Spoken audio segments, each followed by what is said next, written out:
Jésus, je n'ai que toi. Je n'ai que toi, Seigneur. Je n'ai que toi. Je n'ai que toi, Père. Je n'ai. Alors aujourd'hui, c'est il n'y a plus aucune condamnation. Il n'y a plus aucune condamnation. Ok, quand vous êtes malade, vous êtes condamné à quoi? La mort. Donc, la maladie est une condamnation. Parce que si tu t'amuses, la sentence là va s'appliquer. On va seulement fermer ton nez comme ça, on met le coton. Donc la maladie est une condamnation. Il y a des gens qui me disent ici que oh, dans ma famille, les garçons, les filles, c'est des condamnations. Donc tu vis, tu crois que tu vis. Mais en fait, il y a quelque chose qui est condamné. De la même façon, quand quelqu'un est assis dans une salle d'audience, on a déjà condamné. On a déjà dit que c'est 18 ans. Donc même si tu es encore sur la cour, les gardiens de prison sont là. 2. De la même façon, il y a les démons qui marchent ici avec certaines personnes. Que dès qu'on veut faire du bien, si la condamnation c'est que tu seras toujours pauvre, on vient même arracher ton argent. On arrache. Parce que tu es condamné à la pauvreté. Bien aimé, dis toi-même erreur. Alors, voilà ce que Romains 8.1 dit. Il n'y a donc maintenant aucune condamnation pour ceux qui sont en Christ. Dieu lui dit quelque chose, nous on dit autre chose. Maintenant, ce n'est pas demain, c'est maintenant. Il n'y a donc, c'est une conclusion, à cause de quelque chose qui a été fait. À cause de ça. De l'œuvre qui a été faite ici, là.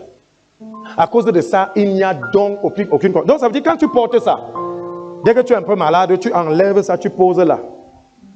Tu dis, vraiment, moi je sais que l'œuvre là a été accomplie là. Donc la maladie là n'a pas le droit d'être. Donc il n'y a donc aucune condamnation, mais c'est pour ceux qui sont en Christ. Nous sommes en Jésus. Est-ce que Jésus peut encore être condamné? Il n'y a donc plus aucune condamnation. Est-ce que le peuple de Dieu m'a suivi? C'est pour ça qu'on dit, pour ceux, ce n'est pas pour tout le monde. C'est pour ceux qui sont en Christ. Pas qui sont en mari ou en, je sais pas trop, en Christ. Parce qu'il faut nuancer. Pas pour ceux qui sont dans leur pasteur. Pas pour ceux qui sont dans leur mari, leur femme, ainsi de suite, qui font les choses par, je sais pas. Ceux qui sont en Jésus-Christ, qui ont confessé Jésus comme Seigneur et Sauveur. Il n'y a donc plus aucune condamnation. Voilà notre identité.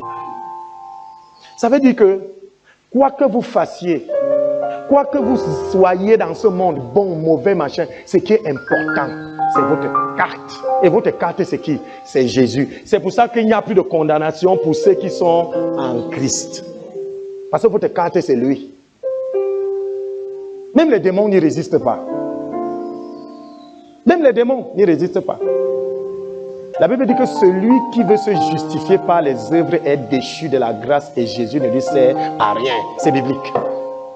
Ça veut dire que si vous comptez aller vers Dieu avec les œuvres, parce que vous êtes bon, parce que vous êtes intelligent, parce que vous aimez, parce que, bien aimé, vous êtes déchu de la grâce. Parce que la grâce est un bienfait qu'on ne mérite pas. Alors comment voulez-vous qu'on vous donne quelque chose que vous ne méritez pas quand vous dites que vous méritez? Dieu vous dit, bon, ok, allez-y donc, avec le mérite. Et c'est comme ça qu'on échoue. Chaque nouvelle année, il y a les gens qui sortent de 40 jours de jeûne. Ils sont comme ça là. Décembre de l'année prochaine encore, ils vont encore jeûner. Et ils seront encore comme ça là. 2023, ils vont encore jeûner. Et ils seront encore comme ça là. Dis erreur. Je n'ai pas dit que le jeûne n'est pas bon. Mais le jeûne n'est pas pour faire bouger Dieu. C'est une reconnaissance. C'est une humiliation qu'on donne à Dieu en signe de reconnaissance. À cause de ce qu'il a fait pour nous. Est-ce que je m'adresse ici à quelqu'un? Alléluia. Et j'ai dit quelque chose. Dieu n'est pas venu nous rendre bons. Parce qu'il y a de bon que Dieu seul. C'est écrit. Dieu n'est pas venu nous rendre bons. Dieu est venu nous donner la vie. Et la vie en abondance. C'est deux choses. C'est deux choses. Il n'est pas venu nous rendre bons. C'est ce que Romains 6:10 on dit. Car il est mort. Et c'est pour le péché qu'il est mort. Pour rien d'autre. Maintenant, il est revenu à la vie et c'est pour Dieu qu'il vit. Il ne vit pas pour le péché, pour contrôler tes péchés. Il vit pour Dieu. Mais il est mort pour le péché. Ainsi, de même, ainsi vous-même, regardez-vous comme mort. Pas que soyez mort. Ça veut dire que regardez-vous comme saint. Vous êtes mort au péché. Ça veut dire qu'on ne peut pas vous chercher dans le péché, vous êtes mort. Est-ce que vous comprenez même ce que ça veut dire? Vous voyez la portée de ça? On dit parce qu'il est mort au péché. C'est lui qui est mort une fois pour toutes au péché. Vous ne pouvez plus mourir au péché parce qu'il est déjà mort au péché. Maintenant, vous, qu'est-ce qu'il vous faut vous faire? Regardez-vous comme mort au péché. Vous ne pouvez plus mourir au péché. Mais regardez-vous comme mort au péché. Alléluia. Et comme vivant pour Dieu. En Jésus, en Jésus. Comme vivant pour Dieu. Pas vivant pour le péché. Alors, Jésus est mort comment? De quelle manière? Il est mort au péché. Ça veut dire quoi en d'autres termes? Il est mort en prenant notre culpabilité. Ça veut dire que les choses qu'il n'a pas faites, on l'a condamné pour ça. Il était coupable. Le monde, c'est deux choses. Tu poses un acte et on te condamne. On te sanctionne. Tu tues, on te tue. C'est la loi du talion, œil pour œil, dent pour dent. Tu voles, on t'enferme. C'est ça la condamnation. On te condamne à 10 ans. Tu fais ceci, on fait ça. Imaginez-vous donc que quelqu'un arrive et dit que là où tu es placé ici, on m'a déjà mis en prison pour toi. Bon. Et maintenant quelqu'un part devant le juge. Il part dire que je t'amène un voleur. Le juge dit que je te condamne à 8 ans de prison. Le gardien de prison dit qu'il n'y a plus de place. Parce que sa place, il y a quelqu'un là-bas. Le gardien de prison te fait quoi? On te relâche, non? Tu sors comment? Comme quelqu'un qui n'avait jamais volé, non? Il n'y a plus aucune condamnation. Donc la maladie qui est la condamnation à la mort, là, elle doit quitter ton corps. Tu es conscient de ça? Ça glisse comme le bol. Ça glisse. Tu dois sortir d'ici là aujourd'hui, là, guéri, parce qu'il n'y a plus aucune condamnation. Tu es en Christ, il n'y a plus de condamnation. Est-ce que demain on t'appelle quelque part pour te mettre quelque part? Bien aimé, il n'y a plus de condamnation. Est-ce que la pauvreté te dérange? Il n'y a plus de condamnation. Tu arrives chez quelqu'un qui a arrêté tes dossiers. Avant d'entrer, tu dis Seigneur, il n'y a plus de condamnation. Il me condamne à quoi là? La pauvreté. Il va libérer ton dossier. Est-ce que Dieu dit que tu es mort au péché, que tu ne pêches plus? Tu es mort à la condamnation parce qu'il y a déjà une condamnation pour toi. Pas que le péché est bien, non. Mais tout péché qui est condamné, il y a déjà la condamnation qui a été enlevée. De la même façon, toi qui voles chez quelqu'un, on ne te condamne pas là. Attention. Quelqu'un va aussi te faire un truc, nous aussi ne le condamne pas. Parce qu'on voit la grâce comme pour nous seulement. On doit seulement recevoir. On ne voit pas ce que nous devons donner. Hein? Bien aimé, dit erreur. Gloire à Jésus. Est-ce que ça veut donc dire que Jésus a péché quand il est mort? Non. Est-ce que ça veut dire que nous, on ne va plus pécher? Non. Si Jésus, quand il est mort, n'a pas péché, il est mort à cause de nos péchés. Pourquoi est-ce que vous voulez que si je pêche aujourd'hui, je meurs encore? Dis, il n'y a plus de condamnation. Jésus a pris ma place sur la croix. Dis-le. Donc, est-ce que je m'adresse à quelqu'un? Alors, voici ce que le Seigneur m'a dit au travers d'un serviteur de Dieu ce matin. 4 points. Et j'aimerais que tu notes ces points. Premier point. Jésus ne peut pas porter la culpabilité pendant que tu la portes. Non. Ou vous la portez, ou il la porte. Vous choisissez. Parce qu'il y a beaucoup qui sont malades là parce qu'ils se disent que c'est à cause de quelque chose qu'ils auraient fait. Parce que, tu n'es pas marié parce qu'il y a une de tes tantes qui a un gros serpent qui a avalé. C'est une condamnation.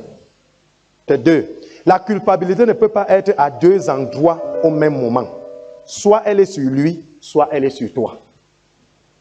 Est-ce que je parle ici à quelqu'un? La culpabilité, la condamnation, ça ne peut pas être à 2 endroits à la fois. Soit elle est sur vous, soit elle est sur lui. Ça, c'est la deuxième chose. Troisième chose, c'est très simple, hein, les choses de Dieu. Si elle est sur vous, vous la portez. Elle ne peut pas être sur lui. Donc, si elle est sur vous, vous la portez. Ça veut dire quoi? La maladie que vous portez là, c'est une condamnation. Vous la portez. Elle est sur vous. Ça ne peut pas être sur lui. On dirait pas ce meurtrissure. Vous êtes guéri. Ça veut dire que pas ce meurtrissure, la maladie là est quittée. Je m'adresse à quelqu'un? Je parle de la maladie parce que c'est ce que nous voyons.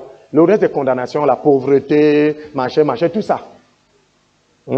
Donc si elle est sur vous, vous la portez, elle ne peut pas être sur lui.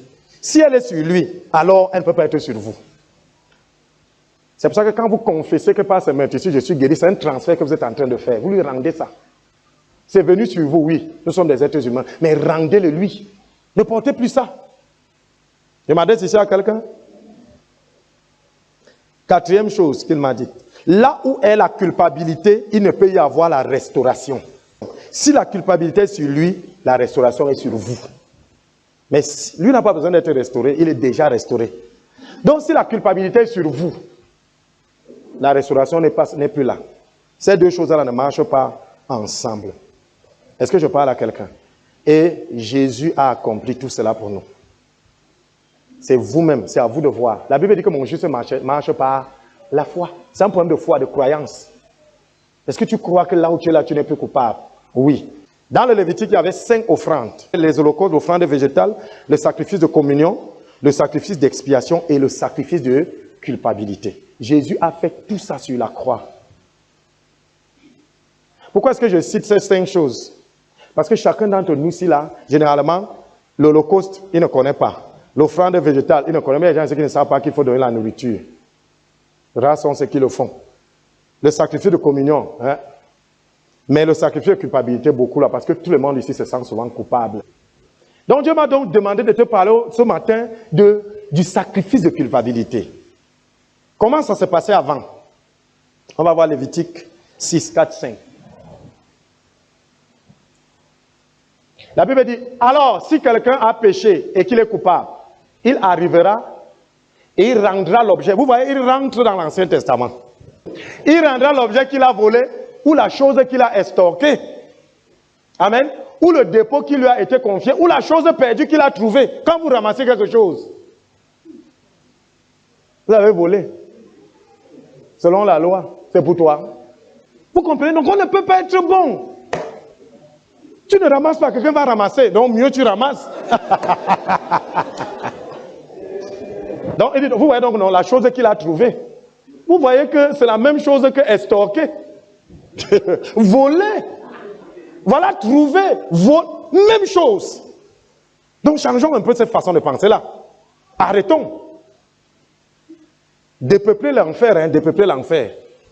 On dit maintenant, ou tout ce à l'égard de quoi il a juré en mentant. Tonton, c'est la rentrée scolaire, je n'ai pas encore les livres. Dès que tu prends l'argent, tu vas acheter les chaussures. En mentant, tu as stocké, volé, ramassé, trouvé. J'ai trouvé, ça traînait. Ah bon? Tu as volé. Vous voyez? C'est-à-dire ces choses-ci nous montrent que là on est là. Rendons-nous. Rendons-nous. Il n'y a rien de bon en nous. Rien, rien, même nos respirations sont mauvaises. Donc, ou tout ça à l'égard de quoi il a juré en mentant, et il reste. Maintenant on dit, il restituera le principal, c'est-à-dire la chose, et ajoutera un 5e par-dessus.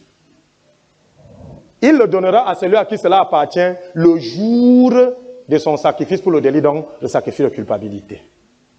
Et le 5e, c'est combien de pourcents? 20. Un 5e, c'est 20%. Hein? Ça veut dire que quoi? Vous volez à quelqu'un, vous lui rendez 120%. Vous voyez? Non, je suis allé rendre. C'est 120%. Donc vous volez une voiture de 10 millions, vous lui rendez 15 millions. Ah non, non, combien? 12 millions. Qui a déjà fait ça? Depuis que tu ramasses ces argents-là, tu as déjà cherché la personne pour lui donner 120%. Donc, personne n'est bon. Oh, on se cantonne dans nos petits raisonnements. Des petits raisonnements comme ça. Tu juges quelqu'un, il dit qu'il n'est pas bon. Alors que ta part est là. Jésus est tellement important que nous ne pouvions pas. Hein. Je vous amène ici pour voir ce que Jésus est venu faire dans ta vie. Donc les petits trucs qu'on t'amène à l'église, amène ceci, amène quoi, la terre, amène. Vous pouvez rendre. Maintenant, Jésus est venu sur la croix. Il a remboursé à Dieu 120%. Et à toi, il rembourse 120%. Tu vas comprendre pourquoi beaucoup de choses t'arrivent et tu ne comprends pas. Regardez ce que le psaume 69 dit. Ceux qui me haïssent sans cause sont plus nombreux que les cheveux de ma tête. Ceux qui voudraient me perdre, qui sont à tort mes ennemis, sont puissants. Ce que je n'avais pas ravi, je l'ai rendu. Ce que je n'avais pas ravi, je l'ai rendu. Ce n'est pas un poème, hein? C'est messianique, c'est une prophétie. Ça, c'est Jésus. On annonce Jésus. Vous voyez? Il dit, ceux qui me haïssent sont sans cause. Ceux qui me haïssent sans cause sont plus nombreux que les cheveux de ma tête. Quand Jésus était sur la croix, vous connaissez le nombre de gens qui étaient autour de lui, qui disaient en mon nom. Ils sont plus nombreux que les cheveux de ma tête. Ceux qui voudraient me perdre, qui sont à tort mes ennemis, puisque je n'ai rien fait, sont puissants. Ce que je n'avais pas ravi, je l'ai alors rendu. Le sacrifice de Jésus a remboursé ce qu'il n'avait pas pris. Parce que nous devions rendre ça à 120%. Jésus est venu rendre. Ok, quelqu'un va me dire ici là que ça c'est l'Ancien Testament et ça c'est Jésus. Allons dans le Nouveau Testament, Jean 15, 25. Mais cela est arrivé afin que s'accomplisse la parole qui est écrite dans leur loi. Ils m'ont haï sans cause. Regardez, dans le psaume c'est ils haïssent sans.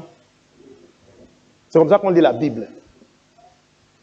Donc dans le psaume, quand on parle de celui qui haït, celui qu'on haït, qu'on haït sans cause, vous revenez vite dans le Nouveau Testament pour voir celui qu'on a haï sans cause. C'est qui? C'est Yeshua HaMashiach. Il a donc rendu ce qu'il n'avait pas pris. 120%. Donc le travail de la croix là. En d'autres termes, tu ne dois plus être coupable de quelque chose quand tu es en Christ. Tu ne dois plus ressentir la culpabilité.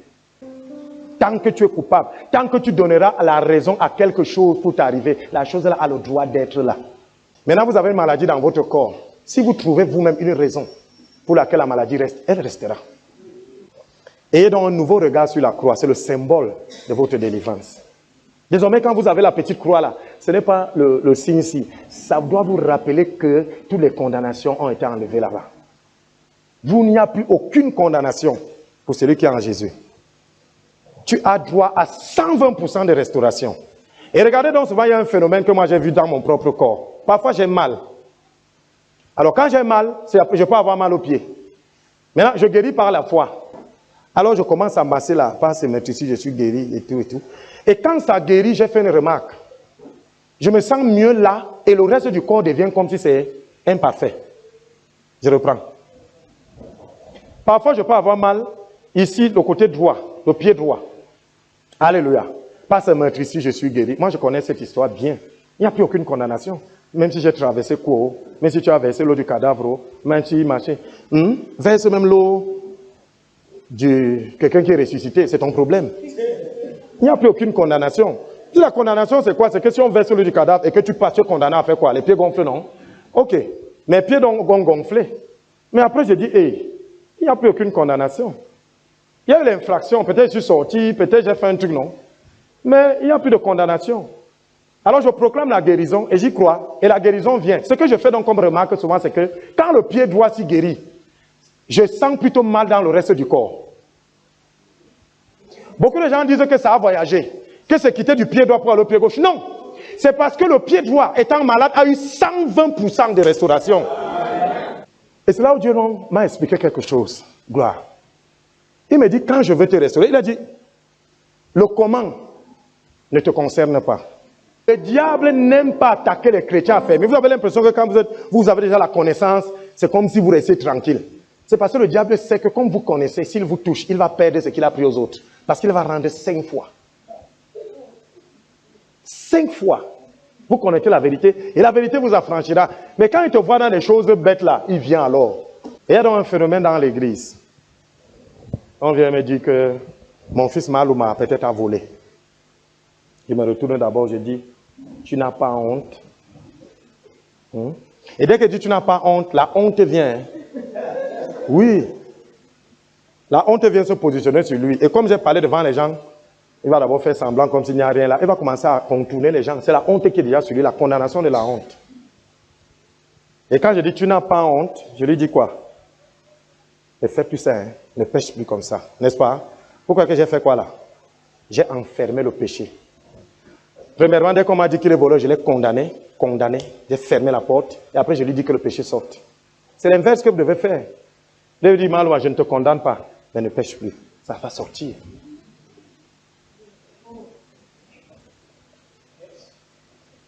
Regardez dans Jean 8, 10, 11, la Bible dit.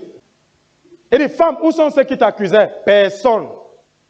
Personne t'a-t-il condamné? Elle répondu, non, Seigneur. Et Jésus lui dit, je ne te condamne pas non plus. Va et ne pêche plus. Regardez, il n'a pas condamné la porte. Il n'a pas condamné la porte. Parce que la femme avait le péché en elle. S'il la condamnait, c'est comme vous fermez une porte. Ce qui est dedans sort comment? Ce qui est dedans sort comment? Or, à l'église, il allait dire, tu n'as pas honte. Répands-toi. Tu ne salues même plus un garçon ici à l'église. Tu es venu ici, tu es une Jézabel. Je ne te condamne pas non plus. Va et ne pêche plus. Péché sort par la porte qui n'est pas condamnée. Parce que je ne la condamne pas. Mais dans l'église, qu'est-ce que nous faisons? Nous condamnons d'abord et nous disons au péché de sortir. Mais on est comment? Le péché va sortir par où? Vous avez condamné la porte. Vous voulez que ça sorte par où? Oh Seigneur. Changeons. Quand quelqu'un qui a fait du mal vient et que vous ne le condamnez pas, je vous assure, vous lui enlevez un poids. Et vous verrez que chaque fois, c'est vous qui le cherchez. C'est pour ça qu'on cherche plus le pasteur. Parce que certains pasteurs, pas les talibans. Parce qu'au-dessus des talibans, il y a les pharisiens. Alléluia. Vous voyez, quand quelqu'un qui a fait quelque chose qui ne va pas, quand il veut venir parler, se confesser, il cherche qui? Il cherche celui qui ne condamne pas. Parce qu'en parlant, ça sort. Dans la Bible dit, confessez-vous les uns aux autres. C'est pour que ça sorte. Or, vous ne pouvez pas aller chez la personne qui vous condamne. Imaginez un peu, vous secouez la bouteille de champagne. Quand vous ouvrez là, ça fait comment? Parce que ça veut sortir. Si vous voulez, si vous amusez, vous faites comme ça fait quoi? La bouteille peut exploser. Et c'est pour ça que dans l'église, les gens les plus déçus sortent de l'église. Parce qu'on les condamne, on demande que le péché sorte. On les secoue tellement. Ils viennent lundi, on secoue. Ils viennent mardi, on secoue. Et on ferme la porte par laquelle le péché doit sortir. On condamne. Et quand ils explosent, on dit qu'on savait, il a rétrogradé. Il a rétrogradé quoi? C'est vous qui l'avez condamné. Est-ce que je viens de parler à quelqu'un? Donc, dis de là où tu es assis, tout ce que j'ai perdu. Tout ce que j'ai perdu. Je reçois la restauration à 120%. Maintenant, le Seigneur me dit, tu vas dire ça dans le domaine où tu as perdu quelque chose. Tu as 2 minutes. Donc là où tu es assis, là, n'est-ce pas? Si par exemple c'est au niveau des finances qu'on t'a dupé, dis je reçois la restauration des millions à 120%. Si c'est au niveau de la maladie, trop de maladies, on t'a dit que je reçois la restauration de ma santé à 120%. Donc quel que soit l'endroit où tu sais qu'on t'a dupé, dis je reçois la restauration à 120%. Au nom de Jésus, nous sommes dans la prière.